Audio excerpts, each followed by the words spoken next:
Okay, so last but by no means least, we have Dean Tuck, Managing Director of Dreadnought Resources. Dean is an experienced geologist and has worked all around the world making discoveries. Today is a very special day for Dean. Not only is it his first time presenting at Diggers and Dealers, but it's also his 40th birthday. And I believe his wife, who's in the audience, made a stunning birthday cake that looks exactly like carbonatite drill core, complete with monazite crystals, for Dean for his birthday. So please give Dean a warm welcome to the stage.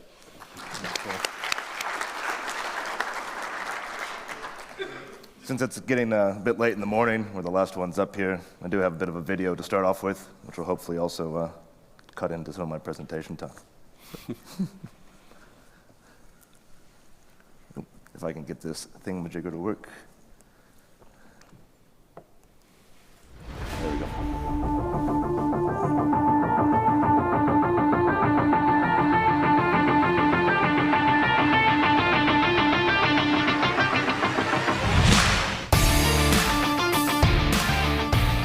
My name is Dean Tuck, and I'm the Managing Director of Dreadnought Resources.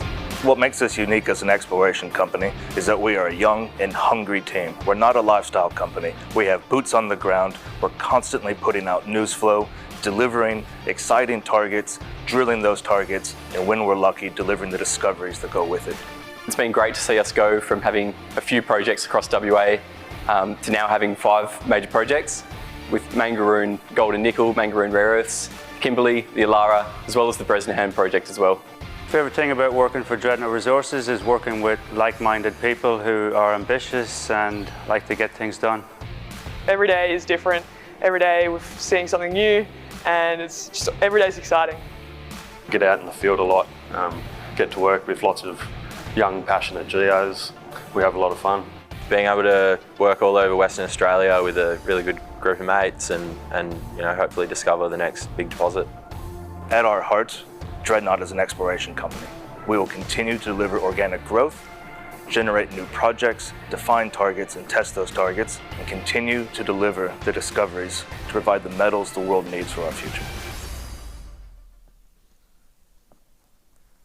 All right, thank you guys all for being here today. Fantastic to share this stage with some amazing people, amazing companies. I feel a little bit like Pinocchio. I'm a real company now. We're here at Diggers. Hopefully my nose won't grow during the presentation. There's 3 things I want to get across to everyone today, and some of these things might be a bit contrary to what people might think or perceive for companies that are be here. Number 1, Dreadnought is not a mining development company, but we might give birth to 1 or 2. Number 2, we're not a rare earth company, but we've got a darn good exploration project on rare earths right now going into resource. And number 3, we're the hardest working exploration company on the ASX with the team that is focused on delivering the single greatest value creation event in this industry, and that is discovery. We are focused on delivering discoveries, and that is what drives Dreadnought Resources across all of our projects. So, if we're not going to be building the mines, what are we going to be doing? We're not the typical North American model, what do they call those things, project generators. We don't want to rely on the major companies to be doing the exploration for us. Why? Because the stats don't lie. Major companies do not deliver discoveries. Junior companies with 45% of the spend have delivered 73% of the discoveries in Australia, and that proportion is growing year by year. At Dreadnought, we want to continue to deliver those discoveries for these major companies. Now, when these juniors make these discoveries, they either get bought out or they convert themselves into a mining company. And when they do that, the team that makes the discoveries, because teams make discoveries, gets broken up. And that is probably what I believe, and what we believe at Dreadnought, to be the greatest contributor to the fall down and delivery of discoveries in this industry. And so we want to create a company that continues to deliver discoveries, keep that team together, because we have built what we believe to be the dream team of exploration and discovery here in Australia. We are driven to deliver. We see success like Sirius, we see success like Liontown, De Grey, Hemi, Gold Road, all these companies. And we want to deliver that, and we want to keep that team together to continue to deliver discoveries. So what does that look like for success for us when we make that discovery? We could sell that project like Sirius Resources did return a bunch of money to our shareholders, keep the team together, go to the next one. We could be like Gold Road. We could partner with a major mining company, downstream partner. They get taken along for the ride with the people that specialize in the mining side, while we then continue to go make additional discoveries in the different commodities. Or number 3, we could spin that company out, demerge, recruit a team that's as passionate about building mines as we are about finding them. All those options deliver value to our shareholders and allow us to keep this exploration team together to continue making discoveries. So our company, Dreadnought, we're kept in line by a fantastic board. Got Paul Chapman responsible for building quite a few companies and involved a lot of successful companies. High-powered lawyer Philip Crutchfield, Robert G., our metallurgist, because if you don't understand your met, if you're not doing your met, then you're not serious about understanding the true value of your project. We have, over the last 3 years, in April 2019, we came into existence. We had a 3 to 4 mil market cap. We had 0.2, 0.3 cent share price. I paid for my first 3 months of salary, 30 grand. We had 300 grand in the bank. And over the last 3-4 years, we have enlarged our portfolio across WA, delivered a number of discoveries that have taken us to where we are now. So where did that start? We had the Kimberley as a listing asset. But the Kimberley is a difficult place to work in, especially as a junior explorer. You have a limited field season, and we wanted to ensure that we could continue to deliver year-round news flow. So we had our friends at Newmont. We knew they were pulling out of the Illaara Greenstone Belt, and we saw an opportunity to give us footy season and cricket season project. So we acquired the Illaara Greenstone Belt from Newmont. We then did deals with 2 local Kalgoorlie legends. We have Mel Della Costa, Peter Gianni.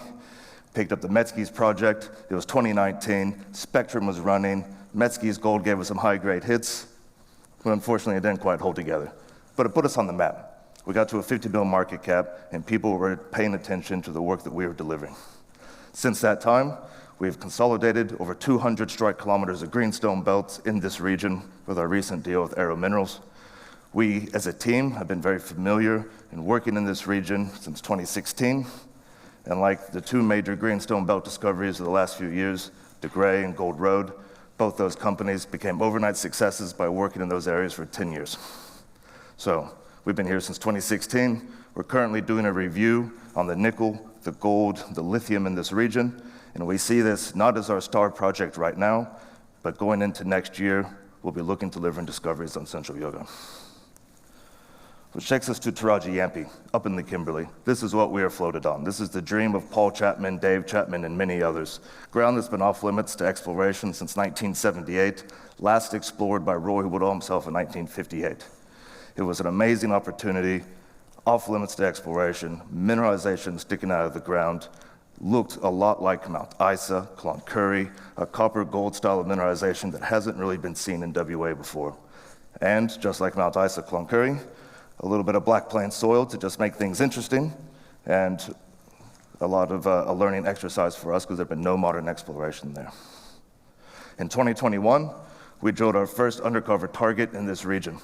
There's a geophysical target, geophysical-led exploration. Because of that black plain soil, we thought geochemistry would not be effective, and a lot of our surface trials and orientation work proved that to be so.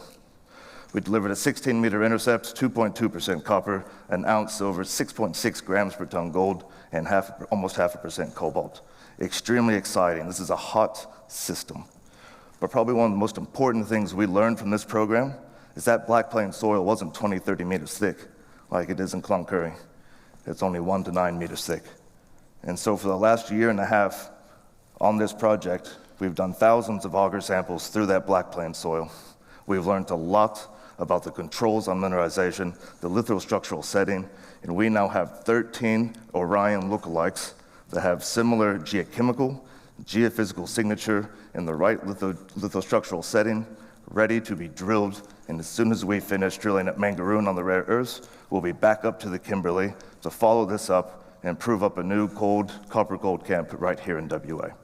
Extremely exciting opportunity this year, prove the scale, prove the met, get up there next year, deliver the resources and the scoping studies. Takes us to Mangaroon. There's no guarantees in exploration. So when we went up to drill the Kimberley project in 2021, we wanted to make sure we had another project sitting in the background in case that one fell over. into the Mangaroon project. We acquired over 5,000 square kilometers of the Gascoyne province, an area that we've had a long interest in. The history of this area, come by the booth, we'll talk about it, have a beer later this evening. And it's a fantastic opportunity. We originally got into this area for the nickel and the gold, where all this work had been done by the pastoralist Alan MacDonald at Mangaroon Homestead. He identified the gold, he identified nickel in this area that had not been followed up, had not been explored by other companies. So, first thing we did, we went out and identified these outcropping high-tenor pentlandite chalcopyrite blebby sulfides, a new high-tenor nickel copper system right here in WA that had no modern exploration on it. Hadn't even been visited by GSWA or anyone else because they couldn't relocate the same locations. So very quickly, First Quantum came in, and we did a very friendly joint venture with them where we're driving exploration, we're doing the work, we manage the relationships on the ground, we do the drilling. We now have 5 highly conductive targets that we'll be drilling later this year with 37,000 Siemens plate just 60 meters below the surface, right next to these high-tenor blebby sulfides. We're extremely excited to see what's going to come from this, and we'll be drilling that later this year. Which takes us to the rare earths, the ironstones. This is what's really driving us and our focus at the moment. We're the other half of the Hastings Yangibana operation, who are here at this conference as well, Australia's next rare earth producer. And some of the things that make this region so exciting for us, because everything had focused on Yangibana, we could then look at that data, break it down to what matters, what could be mapped, and then challenge the paradigm that had stopped at Lions River Fault. It did not start at the fault, we found the other half, and we found the source carbonatites. So what makes this region so exciting? Why is Hastings going to be the next rare earth producer in Australia? Because of these NdPr ratios and the fantastic metallurgical recoveries.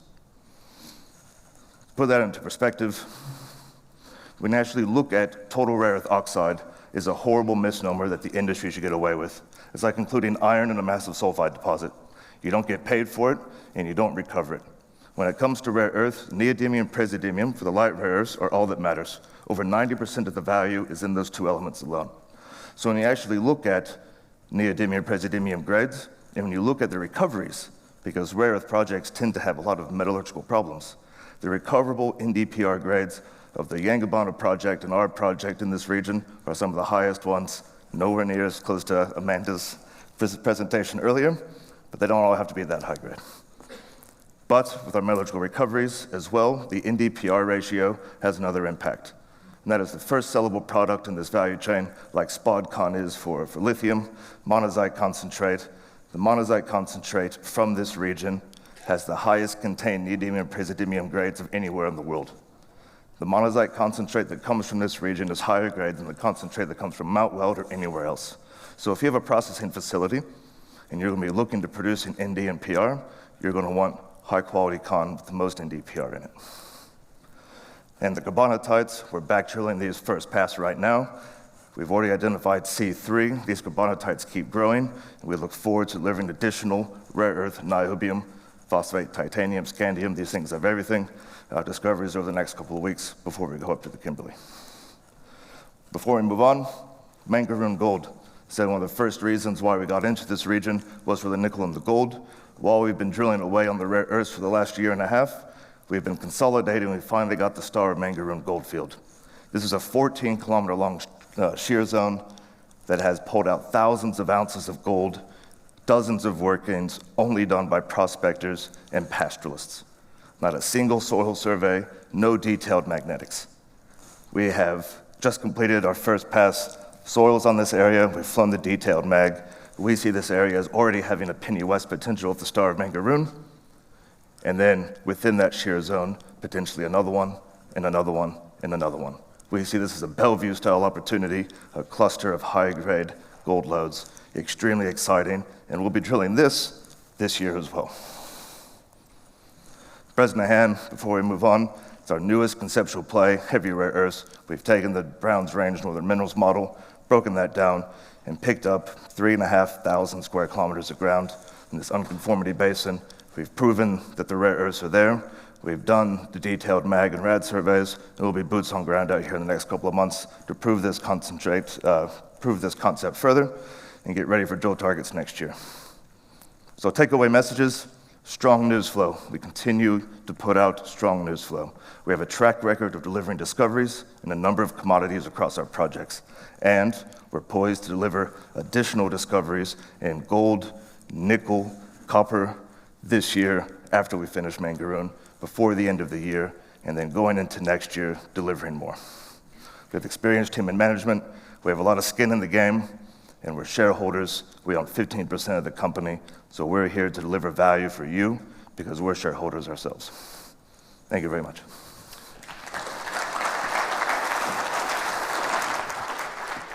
Thank you very much, Dean, and happy birthday, mate.